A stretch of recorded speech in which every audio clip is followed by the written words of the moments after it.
사이다 무비튼. 명절에 시숙 부부와 우리 부부는 시댁을 방문했다. 점심 식사를 하고 밤에는 술 한잔 곁들이며 식사를 한 후 헤어질 예정이었다. 우리는 차로 1시간 거리인 집으로 돌아가고 비행기를 타고 이동해야 하는 시숙 부부는 우리 집에서 하룻밤 묵을 예정이었다. 나와 시어머니, 시숙 부부는 자주 만나는 사이는 아니었지만 관계는 양호한 편이었다. 세간에서 말하는 시집살이도 없었기 때문에 나는 시댁 방문을 기대하고 있었다. 그 시댁 모임에서 시숙이 영문을 알 수 없는 말을 하기 시작했다. 그날 점심 식사 준비를 하던 도중 필요한 재료가 떨어진 걸 알게 되었고 시어머니의 부탁으로 간단하게 장을 보러 다녀왔는데 시댁에 돌아오고 30분 정도 거실 테이블 위에 지갑을 그대로 올려두었었다. 점심 준비가 끝나고 모두 함께 식사를 하는 중에 갑자기 시숙이 손가락으로 형님을 가리키며 "이 사람이 돈을 너무 헤프겠어. 교육 좀 시켜줘." 라는 말을 했다. 갑작스러운 이야기에 놀랐지만 씀씀이가 헤프다고 하니 비싼 핸드백이라도 사는 건가 했더니 그런 게 아니라 시숙 왈 "식비로 한 달에 3만 원이나 써요. 한 달 생활비가 10만 원 이상이나 든다고." 라고 한 것이다. 시숙은 체격이 건장해 이렇게 시댁에서 모일 때면 혼자서 유독 잘 먹는 편이었다. 2그릇은 기본이고 식사 전에 배가 고프다며 뭔가를 먹거나 식사가 끝난 후에도 먹을 걸 찾아 주방을 탐색하는 사람이었다. 식비가 한 달에 30만 원이면 많은 건 아니지 않니? 라고 시어머니가 말씀하시니 시숙은 영수증을 꺼내들며 "감싸지 말아요. 이게 그 증거예요. 봐요. 14,000원밖에 안 나왔잖아요." 라며 조금 전 내가 장을 보고 나서 받아온 영수증을 보여주었다. 그건 분명 내가 지갑에 넣어두었던 것이었다. 아주버님, 제 지갑에 마음대로 영수증을 꺼내신 거예요? 라며 급히 항의하자 남편도 사태를 파악한 듯 "무슨 짓이야?" 라며 화를 냈다. 시숙은 희죽희죽 웃으며 얼버무리려는 듯 손을 흔들고는 "그것보다 이 14,000원, 이건 어떻게 설명할 건데?" 라며 형님에게 따져 물었다. 도무지 저희를 모르겠다. 그건 시어머니가 부탁하셔서 필요한 것만 구매한 금액인데 그걸로 한 달 식비를 산정할 수 있을 리가 없다. 너무도 바보 같은 행동에 우리 부부와 시부모님들은 믿을 수 없다는 눈으로 시숙을 바라봤다. 어쨌든 3인 가족 한 달 식비가 30만 원이면 적은 거 아니야? 우리는 둘만 사는데도 거의 비슷하게 나와. 이라고 시어머니가 말했지만 같은 여자라고 감싸지 마세요. 아무리 생각해도 이 사람이 너무 많이 쓰는 것 같아요. 라며 듣지 않았다. 수긍하지 않는 시숙을 위해 시어머니가 손수 가계부를 꺼내 보여주셨지만 시숙은 한 부분의 금액만 보고 손가락으로 가리키며 "봐요. 장 한 번 봤을 때 2만 원 정도잖아요." 라며 들으려고도 하지 않았다. 그 2만 원의 장보기를 한 달에 15번 하면 30만 원이잖니? 라고 시어머니가 설명을 해줘도 이해하지 못했다. 초등학생 수준의 산수임에도 전혀 이해하지 못하는 무지한 모습에 기가 막혔지만 계속 희죽거리는 모습이 더 기분 나빴다. 시숙은 자신의 말이 옳다고 믿어 의심치 않았고 이 상황이 마치 형님의 잘못인 양 몰아가며 우월감에 빠져 있었다. 이따금씩 형님을 향해 "응? 응?" 이라고 하는데 도대체 무슨 의미의 응인지 전혀 알 수가 없었다. 바보 같은 시숙을 위해 남편이 직접 계산기를 두드려 보여주자 "어라?" 하는 표정이 되었지만 결국 전혀 이해하지 못했다. 끝까지 내 지갑을 본 건 사과하지 않았고 점점 분위기가 이상해졌기 때문에 저녁 식사는 그쯤에서 끝내고 시아버지가 술 한잔 하자며 시숙만 데리고 나갔다. 형님 말에 따르면 예전에는 괜찮았는데 이직을 하고 나서부터 조금씩 이상해졌다고 한다. "저희 집에서 주무실래요?" 라고 형님에게 제안했지만 거절했기 때문에 우리 부부만 집으로 돌아왔다.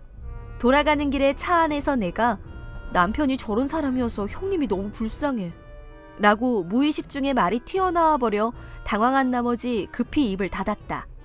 바보든 뭐든 남편에게는 친형이니 당황해하고 있었는데 남편도 크게 한숨을 내쉬며 "전에는 안 저랬는데 말이야. 어쩌다가 그렇게 쉬운 것도 모르는 사람이 되어버렸을까? 형수님께 정말 죄송하네. 라고 말했다. 그로부터 며칠 후 시숙이 갑자기 일을 그만두고는 집사람한테 돈을 다 뜯겨서 일하기 싫어졌어. 라며 혼자 시댁으로 들어갔다는 소식을 시어머니를 통해 들었다. 시아버지는 당연히 화를 내셨지만 집사람한테 돈 주기 싫어서 그만뒀어요. 라고 고집을 부리며 시댁에서 백수 생활 중이다. 시어머니가 형님께 미안하다며 연락을 했지만 시숙은 집으로 돌아갈 기미가 전혀 없을 뿐더러 이대로 시댁에서 쭉 살 거라고 말했다고 한다. 형님은 직장 때문에 본인의 집에서 생활해야 했기 때문에 결국 시숙 부부는 별거를 하게 되었다. 형님에게 미안한 마음과 아들의 멍청함에 매우 화가 난 시어머니는 30만 원 줄 테니까 한 달 동안 네가 한번 해봐! 라며 현금 30만 원에 시부모님과 시숙 3인분의 장보기와 요리를 모두 맡겨버렸다고 한다.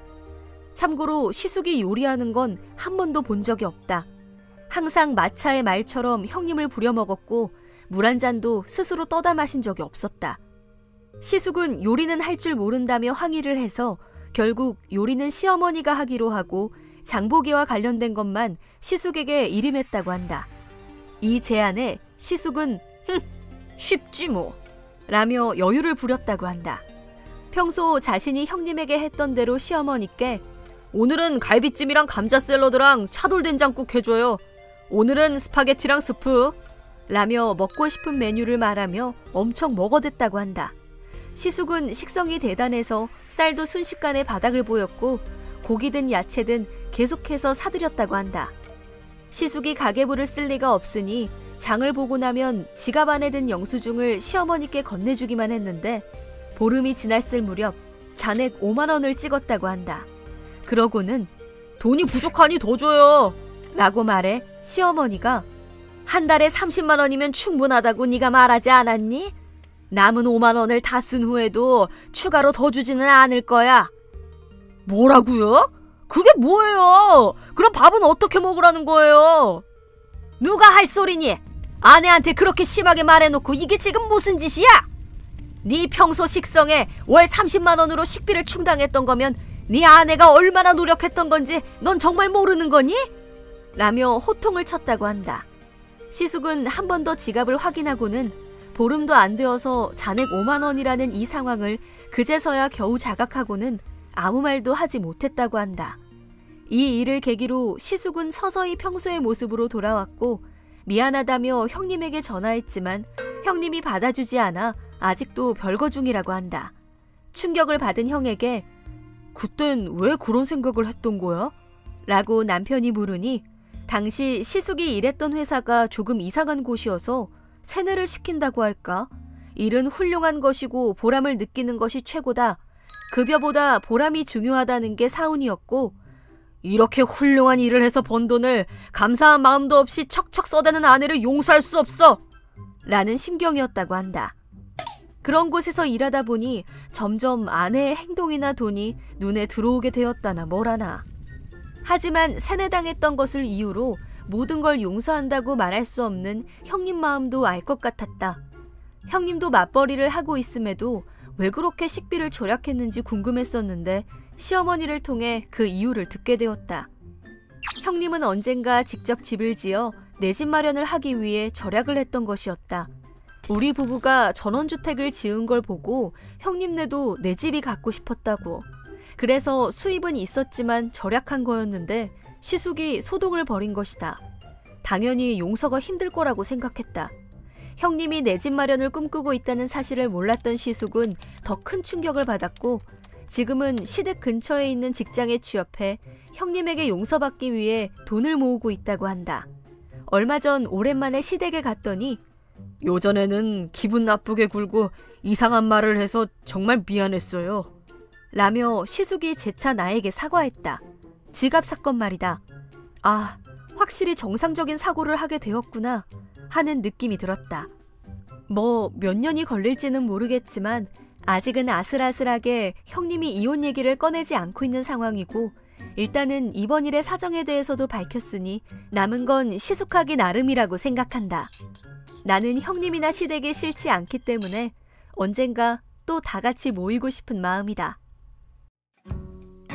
이번 영상은 어떠셨나요? 재밌게 보셨다면 구독, 좋아요에 댓글까지 달아주시면 감사하겠습니다. 그럼 다음 영상에서 만나요.